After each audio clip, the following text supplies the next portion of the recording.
Page 14, the First Noel, very well-known and very old melody. Well, look it over. It's 2 pages long. It's longer than that because of the repeat sign, but there's 2 pages of music to deal with. And you're going to find that this piece is actually rather repetitious. The clef signs are treble and bass. The key signature is 2 sharps. So that would be either D major or B minor. If we look at the end, we're here. D major chord, we're probably in D major. Go ahead and do the scales for the key signature though. D major and B minor, you get used to playing the sharps. You just get accustomed, you're playing the notes in the scale. And 3/4 time signature, 1 hand at a time. Check the rhythm and notes and fingering. 1, 2, 3, and then right here. I would rather not. There's nothing wrong with it. You can come up here. I like to stay out here. So if I'm going to do that, I'm going to cross over second, and then here. No. 1 and 2. It's like a. So if we take measures 5 and 6 without the rhythm, just the notes. And here, that's a D major scale. Just add the rhythm when we got the piece. 1 and 2. 1 and 2 and. So much for that. That's about as tricky as this piece gets. You got the D major scale happening over and over and having fun with it and all kinds of wonderful things. Take a look at measure 23, 24. That puts us up here. Now, if you don't mind being up in here, that's fine. Otherwise, we got to change the fingering a little, and we have 2 B's in measure 23. I can do it there. So I can do here, and then maybe a 4, and then a 2, 3. That keeps me out here. And I could still reach the D on the next one. If you want to do that, try that. Left hand, you're starting here. 1, 2, 3, 1, 2, 3, 1, 2, 3. Okay. So much for that. Let's go down to measure 8. That's 1, reach, extend out a little bit. 1, 2, 3. We just kind of went out a bit. And then measure 13, we're going to come up here. We have 2 voices. This is how they notate them. The bottom voice is the dotted half note. You hold it down for the whole measure. 1, 2, 3, 1, 2, 3, 1, 2, 3, 1, 2, 3, 1, 2, 3. Basically a scale. Okay, the top voice is a half note. So we're going to hold the bottom note down.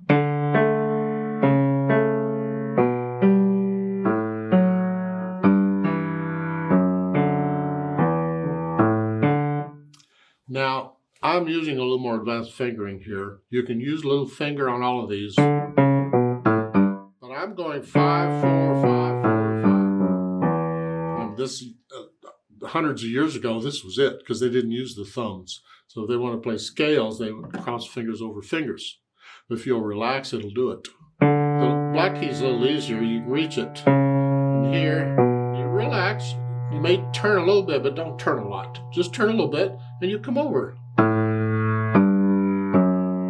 So if you can do that, it will certainly help you prepare you for other things.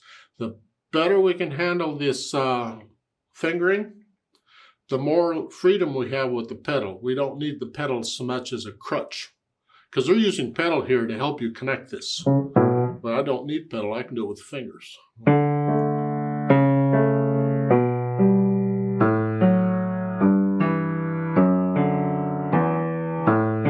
Then in measure 21, they're here, no, use 2. This way I can come up here. Basically it's 1 hand position almost. Then come up.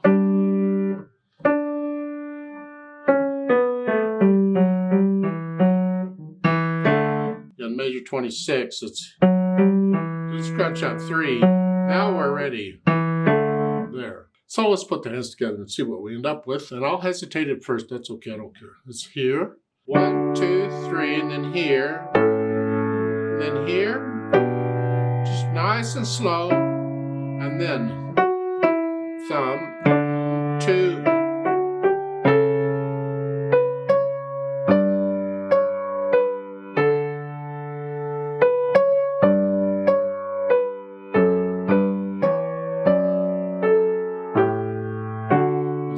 You wonder, does that note really go with that note? The two hands sound the same? So then you double check the notes. Because I'm thinking here is fine. And that, I'm thinking, really? You want that? Well, that's what it says. I double check the notes.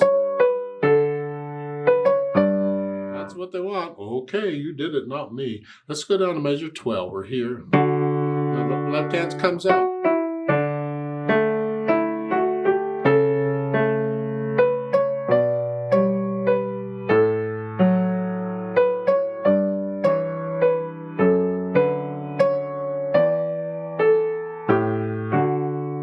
A little danger on this, starting at measure 13.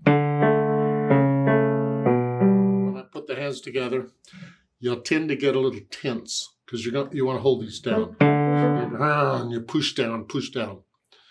You got to fight that. Use the wrist, claps a little bit. You can, if you need to, as practicing, you can go up and down with the beat.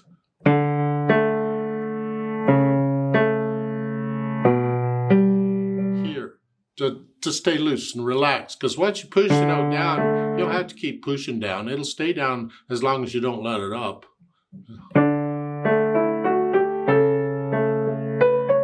Think, relax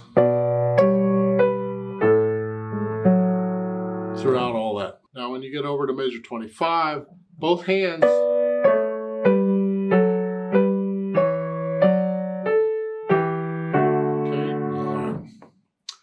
So I'll put the hands together, and then I'll go back over it a line or so at a time, slowly, and I'll work out the hesitation so it's a steady beat, start to finish. And once the hesitations are gone, I'll think about the articulation. This is very connected. You can lift up for the phrasing in the right hand. Lift up. Lift up. Lift up for the phrasing. The left hand, I'm going to connect it if I can.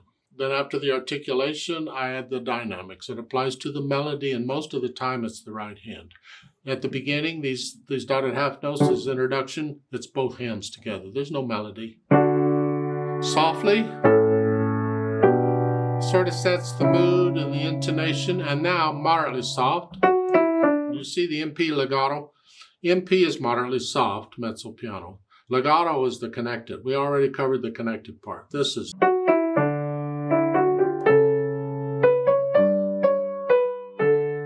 There in measure 13 and all. Very soft.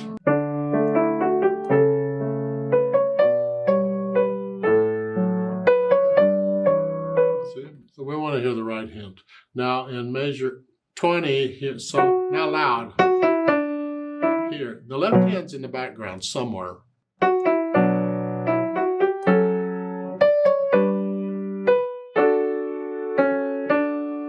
That's so.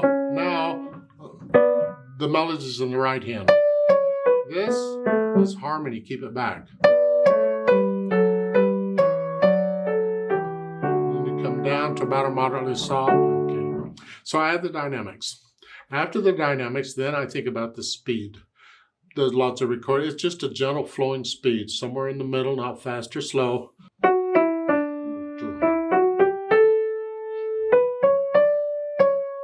That's fine. Somewhere in the middle, it doesn't matter. At the bottom of page 15, we have the endings. First and second ending. I trust you know how those work, I hope. You do the first ending. It has a repeat sign, so that sends you back to the reverse repeat sign at measure 5. You don't do the first line again. Yeah.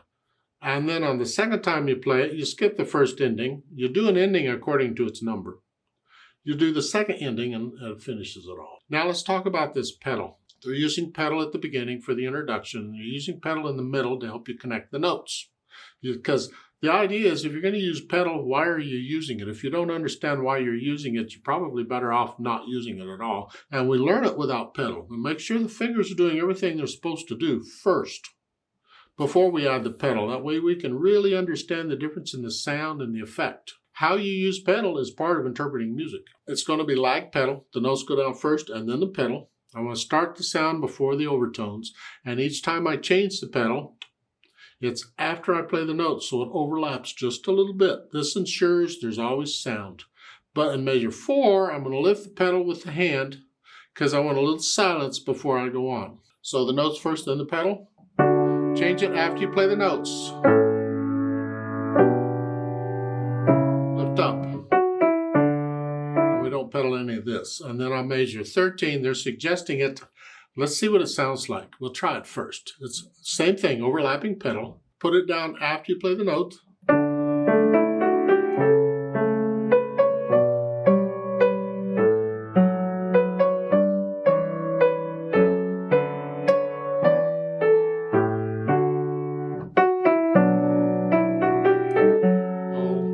And then in measure 21, it's here.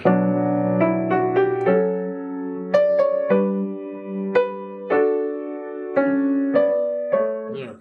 And then at the bottom, the end, the last two measures here.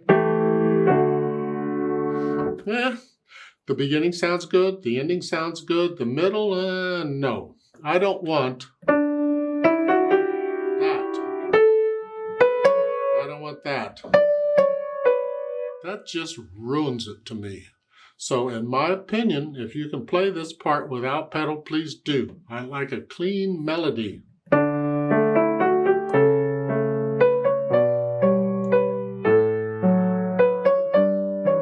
think that's so much better than...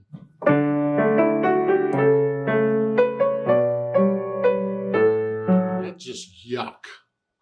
So I would suggest you do it without pedal. Now if you can't connect these, then I'm going to suggest that you pedal the last half beat of the measure just long enough to connect this. If you're using little finger and all, just connect just long enough to connect it. That's it. So it's here.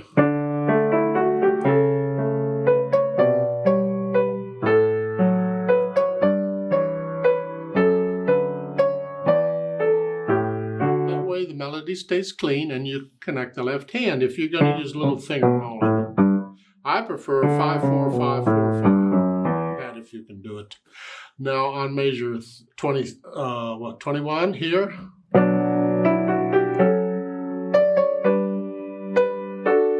One of the reasons we use pedal is giving us overtones when it's louder. And this is the loudest part of it. This is the climax. We want to hear that. So we put the overtones in. The problem is you get this. You get that. Yuck. I'd like to hear the rest in the left hand. So I think what I'm going to do is I'm going to pedal 2 beats. I'm going to pedal the left hand. Here, pedal, lift. I lift it with the hand. Put it down right after the note.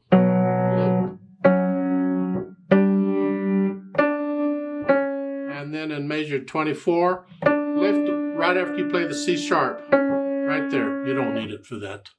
So there it's...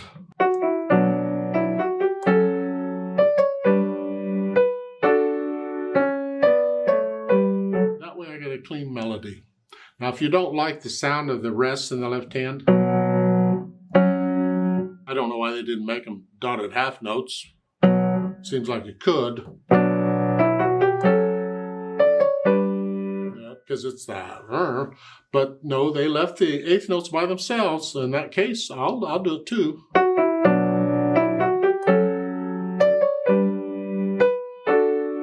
It's a different effect, a different interpretation. You'll have to decide what you prefer. Your teacher can tell you what you prefer. But I'm going to lift up for the rest in the left hand.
next to last measure at the bottom there in the second ending, you see the rit E dim. Rit means slow down. Okay, and diminuendo means get softer. You get to do both at the same time. Multitask, oh boy. And the fermata, you just hold that out as long as it feels right, and then let go. Everything together, pedal all hands. Okay, you get the idea. Yeah, it's a pretty piece.